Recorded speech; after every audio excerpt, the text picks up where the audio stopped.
Alors les chrétiens, ils disent que non, Jésus est de la descendance de la tribu de Juda. Mais le Coran nous dit non, il est plutôt de la tribu de Lévi. Pourquoi? Parce que Marie, la mère de Jésus-Christ, n'a jamais été descendante de David.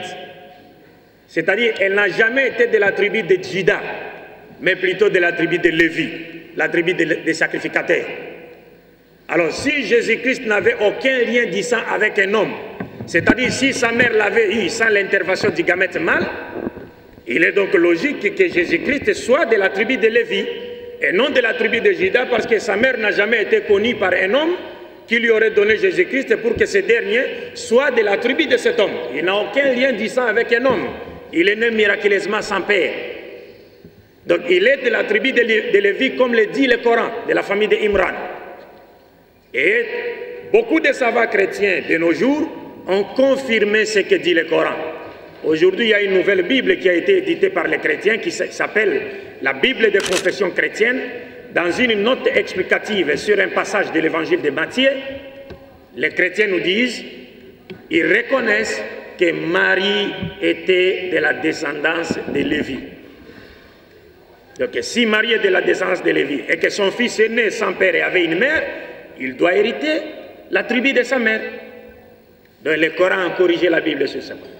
Et donc ici, les Juifs s'adressant à Marie l'appellent Ya Ukhta Haroun, ô sœur d'Aaron. Ce n'est pas comme disent certaines personnes que Marie avait un frère qui s'appelait Aaron, non. Le prophète l'avait lui-même expliqué dans les hadiths. C'est-à-dire, elle appartenait à la lignée d'Aaron. Elle était aussi pieuse comme Aaron a été pieux. Mais elle était de la lignée d'Aaron. Vous vous rappellerez une fois, lorsque certaines épouses du prophète Mohammed se sont mises à se moquer d'une épouse juive que le prophète avait épousée, n'est-ce pas? Elle lui disait, juive, fille de juive, ainsi de suite. Vous savez les histoires des femmes. Elle est partie se plaindre auprès du prophète Mohammed. Et le prophète lui a dit, mais si elle te disait ça, dis-leur que mon père est Moïse, mon oncle est Aaron, et mon mari est Mohammed. Mais est-ce que Moïse était son père direct? Non. Est-ce qu'Aaron était son oncle direct? Non, mais Mohammed était son mari direct. Mais mon père est Moïse, Aaron est mon oncle, parce que Moïse et Aaron étaient des frères. Et ils étaient tous les deux de la tribu de Lévi. Ils étaient de la tribu de Lévi. Donc Marie descendait de la tribu de Lévi. Et la femme juive du prophète Mohammed descendait de la tribu de Lévi, c'est-à-dire de la tribu des grands chouyours, des grands connaisseurs du judaïsme. Et c'est de cette tribu que Dieu a choisi pour son messager une femme juive. Donc là, les Juifs disent à Marie, ô sœur d'Aaron, comment as-tu pu faire cela? Ton père n'a jamais été un homme corrompu, ni ta mère une femme débauchée. Nous connaissons la suite, que Marie avait demandé aux Juifs de questionner qui? L'enfant. Et c'était le premier miracle de Jésus-Christ selon le Coran.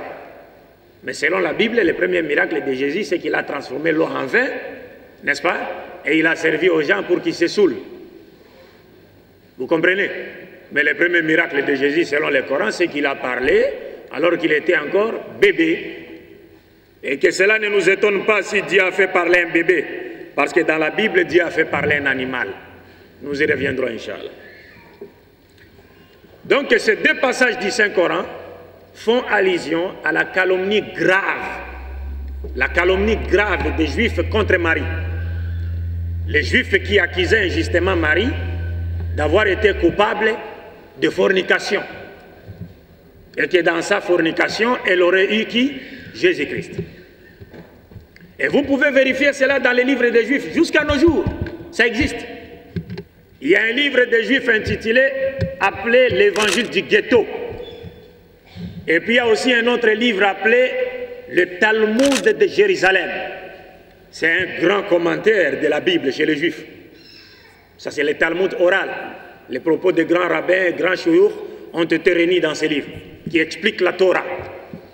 Alors dans ces deux livres, l'Évangile du ghetto des Juifs, écrit par les Juifs, et puis le Talmud de Jérusalem, livre de base du judaïsme, Jésus-Christ est respectivement présenté dans ces livres comme étant un fils de bâtard.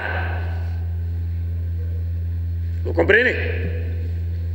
Et dans un autre livre juif appelé Toledat Yeshua, c'est-à-dire la conception de Jésus-Christ, Jésus-Christ est qualifié de Ben Stada. Ben Stada en hébreu veut dire le fils de la prostituée. C'est comme ça qu'ils appellent Jésus.